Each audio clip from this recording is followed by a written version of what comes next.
जिगरी दोस्त। एक गांव में रोहित और सूरज दो जिगरी दोस्त रहा करते थे।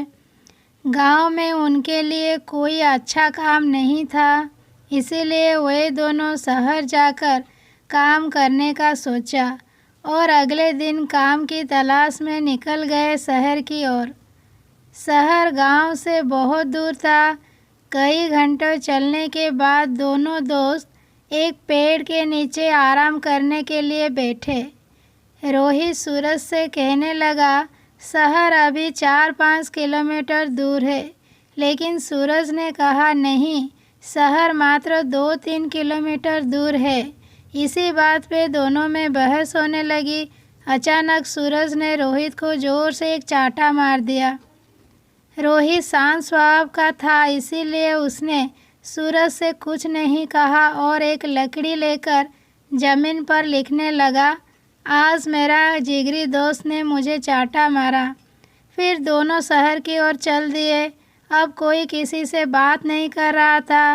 रास्ते में एक छोटी सी नदी आई जिसे उनको पार करके जाना था। सबसे पहले रोहित नदी में उतरा और उसका पैर दलदल में फंस गया। उसने सूरज से मदद मांगी और सूरज जल्दी से भाग के रोहित के पास गया और उसे दलदल से बाहर निकाला। फिर दोनों एक साथ नदी पार किया।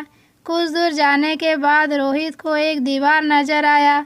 उसने एक पत्थर ढूंढ के दीवार पर लिखने लगा, आज मेरे जिगरी दोस्त ने मेरी जान बचाई।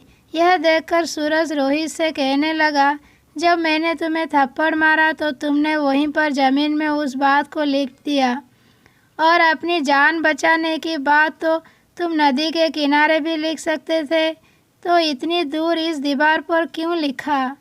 तब रोहित ने जवाब दिया कि किसी की बुरी बातों या बुरा करा कुछ भी अपने मन में जमा करके नहीं रखना चाहिए। इससे इस इंसान के प्रति हमारे मन में नफरत पैदा होती है।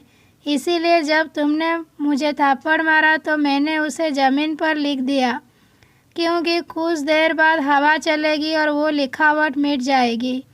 लेकिन किसी की मदद को कभी भूलना नहीं चाहिए, उसे हमेशा याद रखना चाहिए।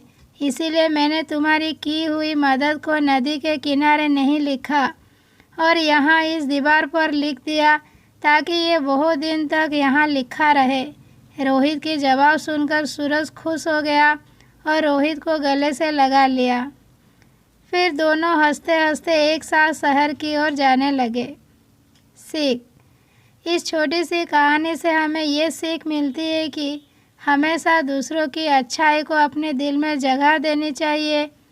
इससे हमारे रिश्ते उस इंसान के साथ अच्छे रहते हैं।